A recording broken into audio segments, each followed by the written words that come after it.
Bapak Ibu jemaat yang saya kasihi dalam Tuhan Yesus Kristus, Minggu tanggal 29 Januari 2023, kita diberikan bacaan dari Sonadal GKI di Tanah Papua, Ibrani 9 ayat 11 sampai dengan ayat 28. Tema kita hari ini hampir sama dengan perikop Kristus Imam Besar, pengantara dari perjanjian yang baru. Sebelum kita masuk pada renungan kita hari ini, pentingnya sebagai orang percaya kita tahu terlebih dulu siapa saja yang menjadi imam besar di perjanjian yang lama, dan apa saja yang menjadi tugas-tugas imam besar dalam kehidupan Israel pada saat. Bapak Ibu dan Saudara yang saya kasihi dalam tugas, ada 4 hal besar yang Musa memberikan tugas kepada imam besar menuntun bangsa Israel keluar dari tanah Mesir, tanah perbudakan, ke tanah Kanaan, tanah air madu dan susu. Yang pertama, Bapak dan Ibu, imam besar ini adalah pemimpin di Bait Allah. Mereka mengatur, membuat, dan melaksanakan kegiatan ibadah di dalam Bait Allah. Kita boleh bandingkan itu di dalam Keluaran pasal 28 ayatnya yang ke-12. Yang kedua, menjadi pemimpin agama dan orang yang dianggap rohaninya begitu tinggi, begitu sempurna di kalangan umat Israel. Dan mereka full benar untuk menjadi sosok teladan bagi bangsa Israel. Jadi kriteria seorang pemimpin agama atau imam besar ada dalam ranah ini. Dia tidak mungkin meninggalkan jati dirinya tanpa jabatan yang melekat padanya, sehingga dia selalu menjaga diri, mempromosikan diri, mempertahankan diri menjadi imam besar. Yang ketiga, menjadi pengantara manusia dengan Allah, memberkati persembahan korban agar berkenan kepada Allah. Bandingkan Imamat 1 ayat 4 dan ayat yang ke-5. Mereka begitu spesial, mereka begitu penting bagi umat Israel. Dan yang keempat, mereka bisa juga menentukan seorang itu najis atau tidak najis. Untuk menentukan najis dan tidak najis tidak bisa dilakukan oleh siapa saja. Pemerintah pun tidak boleh, rakyat jelata pun tidak boleh, tapi yang dapat menentukan ini ialah imam besar. Jadi kalau orang-orang yang sudah bersentuhan dengan hal-hal yang najis seperti mayat yang kita baca di dalam imamat dan lain-lain, orang lain tidak boleh bilang bahwa mereka najis. Yang mengatakan dan mengklasifikasi mereka adalah imam besar. Oleh sebab itu Bapak dan Ibu dan saudara-saudara yang saya kasih, tugas mereka begitu besar dan begitu menjadi representasi buat orang Israel. Apa mereka betul-betul datang kepada Tuhan atau tidak, itu tergantung imam besar. Peran mereka begitu besar yang sudah katakan tadi. Bangsa Israel sangat membutuhkan imam besar, atau dalam kehidupan dengan alam maupun manusia.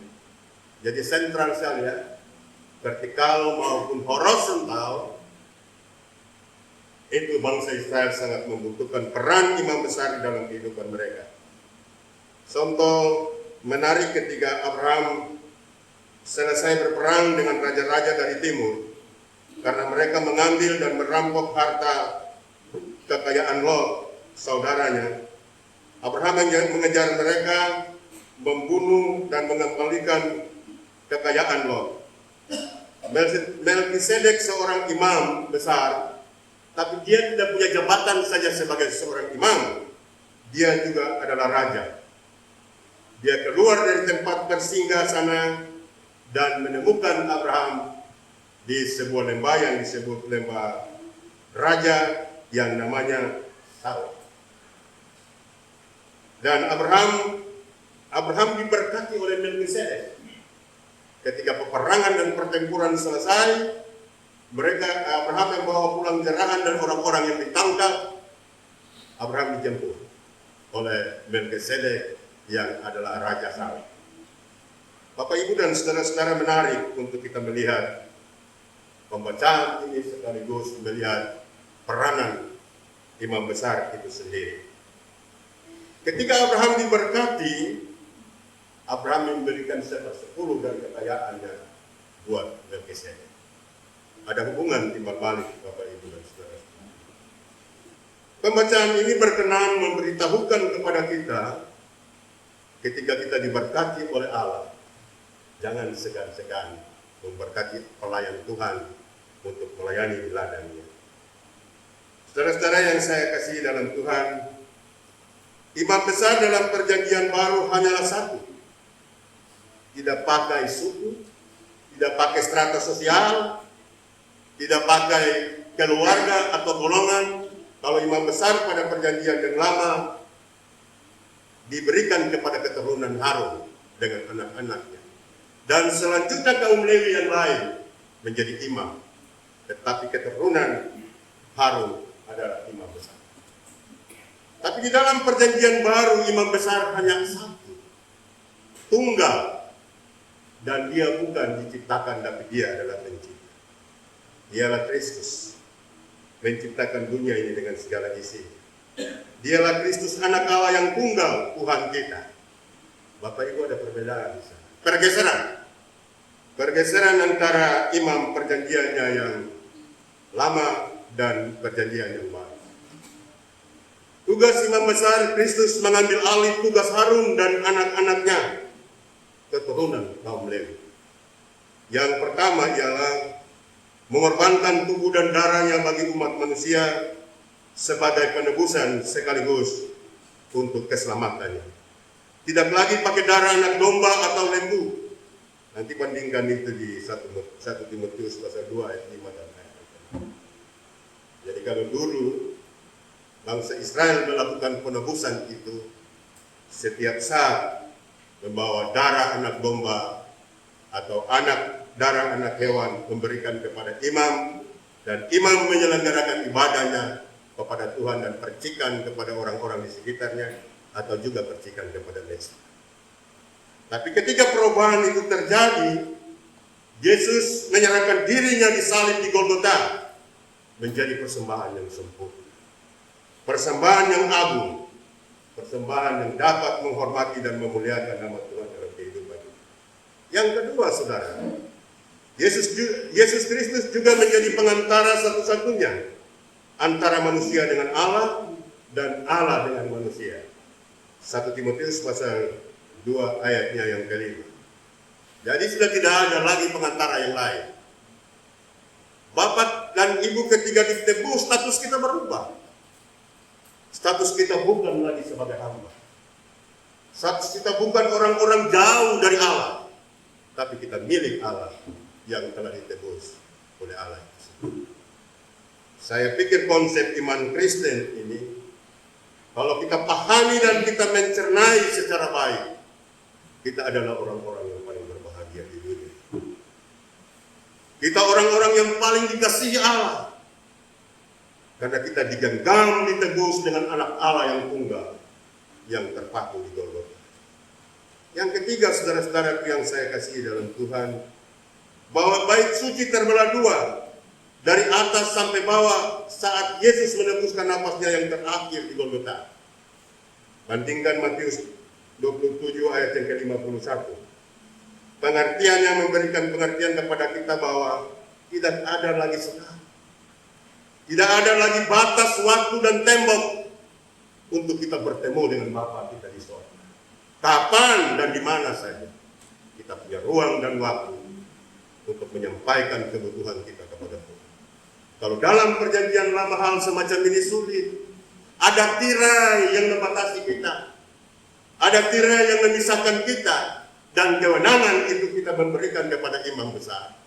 Tapi karena pengorbanan Kristus itu, Bapak dan Ibu, kita punya waktu dan tempat di mana saja kita bisa berjumpa dengan Tuhan. Kita ditolak, merasa lemah, merasa kusut hidup ini. cari uang menyerahkan diri ke dalam tangan. Saudara-saudara yang saya kasihi dalam Tuhan, Kristus sebagai imam besar yang terbaik, dia yang lebih besar dan dia lebih sempurna, bukan oleh tangan manusia, tetapi dia sendiri adalah pencipta, maka dia dapat melakukan tugas-tugas imam yang baik dan sempurna itu. Kristus saja bisa melakukan itu. Saya sebagai penatua, ada banyak hamba Tuhan, teman-temanku yang sekerja, tapi kita tidak dapat melaksanakan itu dengan baik. Kami mencoba berusaha terus-menerus untuk mengikuti sosok panutan kita adalah Kristus, supaya penyelenggara pelayanan dalam kehidupan kita yang telah dipanggil olehnya dapat kami melaksanakan itu. Saudara-saudara yang saya kasihi dalam Kristus, kalau darah domba dan darah lembu dapat mengkuduskan mereka yang najis, apalagi darah anak domba. Saya khawatir kita dengar firman Tuhan terus-menerus, tapi hidup kita tetap dalam keraguan. Hidup kita tidak memberi sepenuhnya kepada Tuhan karena pergumulan dan situasi yang melilit kita. Kadang kita lebih bisa untuk menaklukkan dunia ini daripada menaklukkan keluarga sendiri di rumah. Dan Bapak dan Ibu tidak boleh menyerah dalam situasi. Karena setiap pergumulan dan tantangan yang kita hadapi itu adalah salib. Tuhan mencoba memberikan kita salib untuk kita pikul dalam perjuangan kehidupan. Ketika kita memaknai salib itu di dalam kehidupan kita, kita tidak pernah berhenti menyerah. Tapi kita lebih sungguh-sungguh untuk memberi kehidupan kita kepada Tuhan. Bapak, Ibu, dan Saudara, kalau ibadah dan persembahan kita yang terbaik, tetapi bila kita salah memilih menetapkan imam besar, itu tidak jahat, tidak berkenan kepada kita. Persembahan kita yang baik, yang memang dari hasil keringat kita, dan kita mau memberikan kepada Tuhan, tapi cara pemberian kita tidak memaknai imam besar di dalam kehidupan kita, persembahan kita akan menjadi jahat. Bapak, Ibu, dan Saudara, yang kedua, saudaraku, kalaupun persembahan kita itu cacat, tetapi baik, tapi kita tidak melakukannya dengan tulus, itu juga cacat. Karena keraguan kita untuk mempercayai imam besar itu dalam kehidupan kita. Peristiwa Kain dan Habel, Bapak dan Ibu. Habel dan Kain sama-sama percaya Tuhan. Waktu Kain mempersembahkan isi kebunnya kepada Tuhan, dia tidak melakukannya dengan sungguh. Habel melakukan dari hasil pengembalaannya dengan binatang yang kabur. Persembahan itu naik kepada Tuhan dan Tuhan menerima. Tapi kebencian itu terjadi oleh Kain. Dia merasa persembahan dia tidak naik kepada Allah. Jadi orang yang memiliki kebencian dan dari waktu ke waktu itu dia belum damai dengan Tuhan. Yang tidak pernah saling memaafkan, saling mengampuni, dia belum damai kepada Tuhan. Ada kesalahan yang belum dilepaskan. Itu terjadi pada Kain, saudara-saudara. Kain mencari celah untuk membunuh Habel adiknya, sekalipun adik kandung, tetapi tidak memaknai persembahan itu di dalam kehidupan. Terpaksa celah inilah yang disiapkan untuk membunuh Habel. Kain membunuh Habel adik. Dia cari saat pergi kembali kepada persembahan, dia bunuh adiknya. Tapi darah adik itu mengadu kepada Tuhan. Bapak, Ibu, dan saudara-saudara yang saya kasihi dalam Tuhan,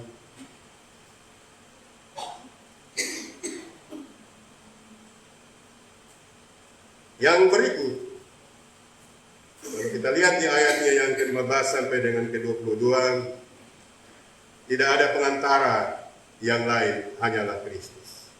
Ini yang saya sudah ungkapkan sedikit, sentil sedikit tadi.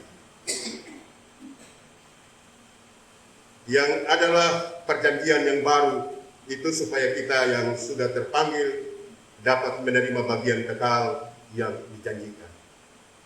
Jadi ketika Tuhan Yesus sendiri merestorasi perjanjian lama dan perjanjian baru, dia memegang kendali. Dia adalah kekuasaan yang mengendalikan segala hal. Oleh sebab itu Bapak Ibu dan saudara-saudara yang saya kasih, jangan ragu, jangan putus asa, jangan bimbang. Kita sudah ada di jalan yang benar. Kita kenal Kristus bukan karena kekuatan kita, tapi pengenalan kita kepada Kristus adalah anugerah. Tuhan menyerahkan hidupnya kepada kita dan memberitahukan jalannya kepada kita, supaya kita mengerti jalan kebenaran dan keselamatan kita.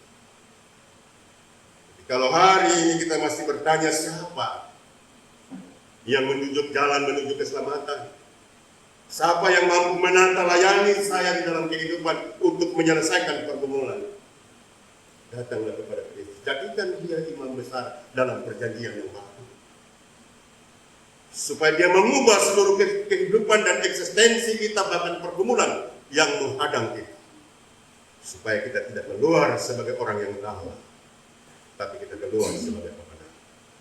Jadi orang yang menang itu bukan orang yang punya harta yang berlimpah, orang yang punya hotel, orang yang punya kapal, orang yang punya pesawat, tapi menang di dalam Tuhan. Tuhan menggendong, mengangkat kita dari sana, membuat penghiburan senantiasa dalam kehidupan kita. Yang paling agung memampukan kita untuk mengiring. Hidup ini kan hanya transit sementara. Mazmur 90 bilang, kalau kuat 70 sampai 80. 80 itu sudah penderitaan. Dan kita akan pulang ke rumah Bapa. Tapi ketika kita menghadapi ini dengan pernyataan Tuhan, kadang kita ragu, kita takut, kita kecut dan tawar hati. Sebenarnya ketika waktu-waktu kita mau pulang kepada Bapa, sesungguhnya kita suka cita kan? Masuk ke dalam rumah Bapa, sorak-sorai dengan para malaikat, menyembah, memuji, dan membesarkan nama. Karena kita sudah selesai mengembara di dunia ini. Kita sudah selesai melakukan pekerjaan-pekerjaan kita di dunia ini, sehingga kita kembali kepada Tuhan yang mengasihi kita.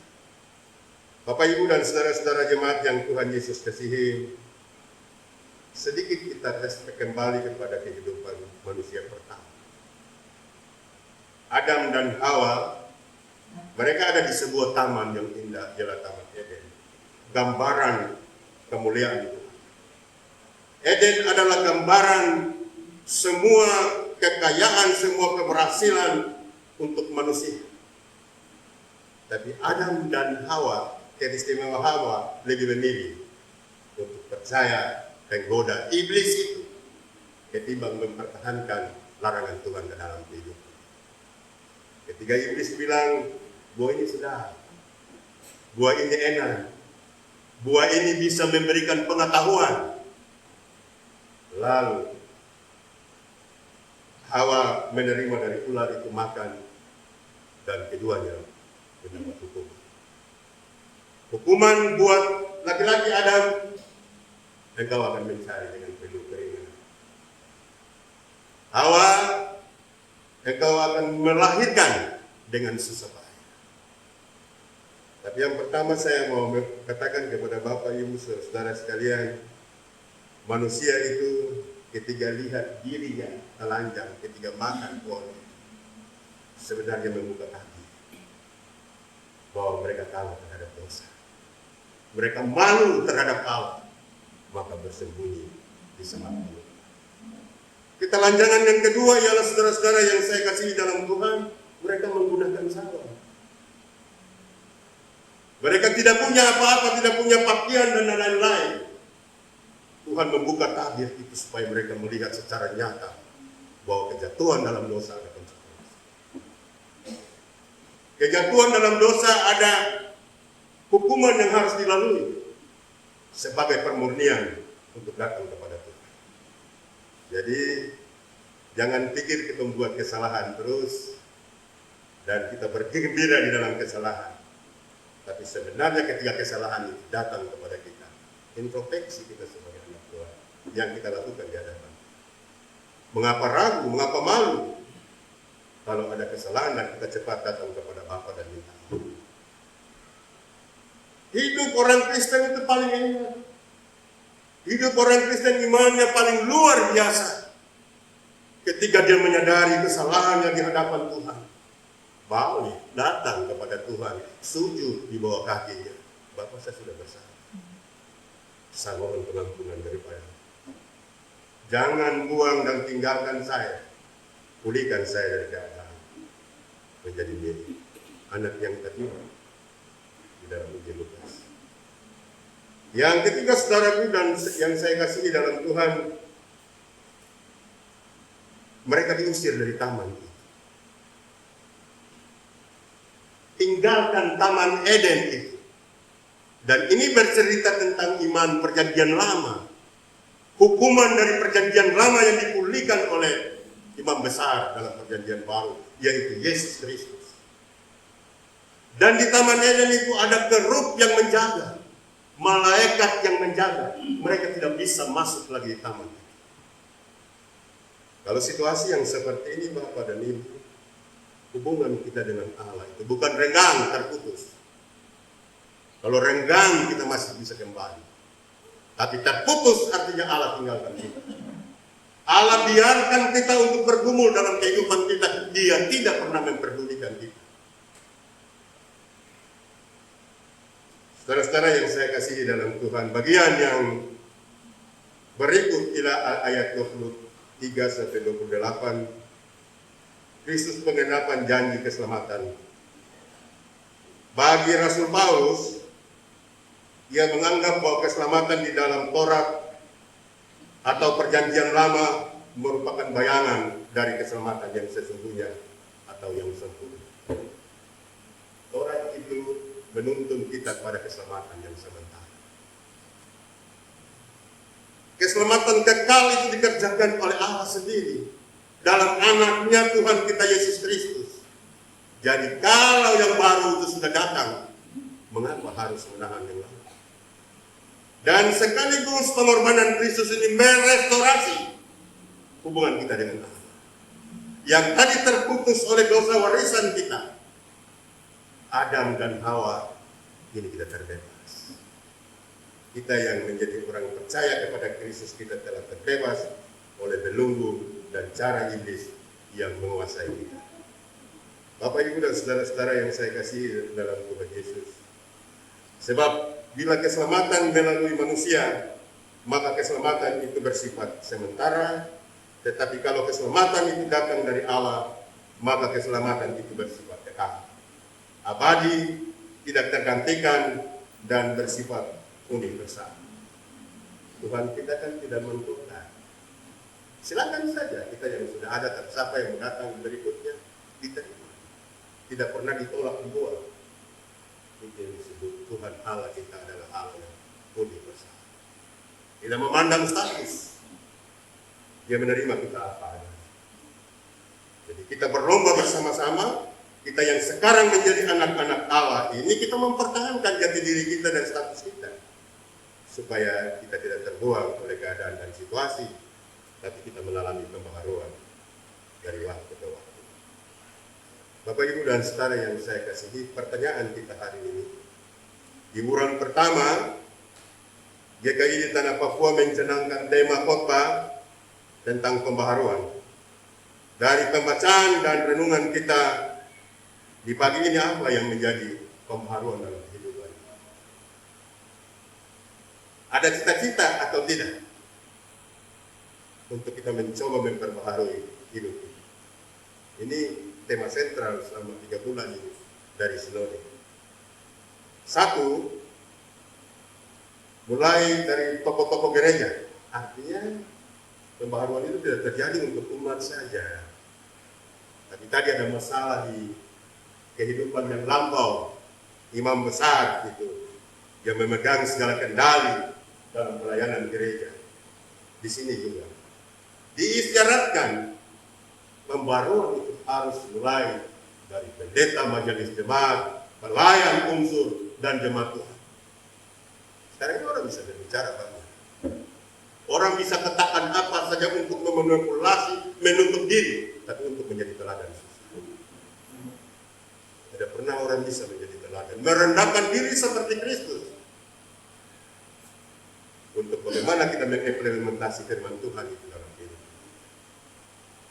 Pertanyaan yang kedua, melayani Kristus sebagai orang percaya berusaha terus-menerus mencapai kesempurnaan, tidak hanya dalam perkataan, tetapi dalam perbuatan.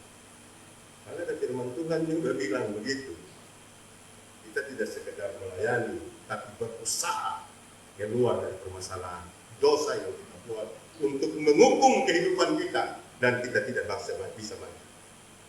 Tetapi kita berusaha untuk mencapai kekudusan sama seperti Kristus. Sebab tanpa kekudusan kan kita tidak pernah melihat Allah. Tanpa kekudusan tidak ada satu pun melihat Allah. Ketika perjuangan kita sampai akhirnya, dan Tuhan akan memberikan progres kepada kita. Kalau kita tidak bisa bertahan, tapi kita sudah berusaha, Tuhan akan memulihkan kita dari situasi, dari keadaan kita, untuk masuk ke dalam kerajaan Allah. Karena Dia tidak bisa menyangkal dirinya, memilih kita sebagai orang pilihan Allah. Tapi ganjaran selama kita berbuat dosa, kita akan dapat di dunia ini supaya ada pemurnian, ada pembersihan, ada proses dalam kehidupan kita, supaya kita bisa tinggalkan itu dan menjadi saksi bagi dunia ini. Yang ketiga, imam besar dalam perjanjian lama yang diberikan kepada suku Lewi, khususnya Harun dan anak-anak, merupakan bayangan saja. Dia bukan keselamatan yang seperti itu. Tetapi yang sesungguhnya, imam besar kita adalah di dalam Kristus, yang mengorbankan kehidupannya kepada kita.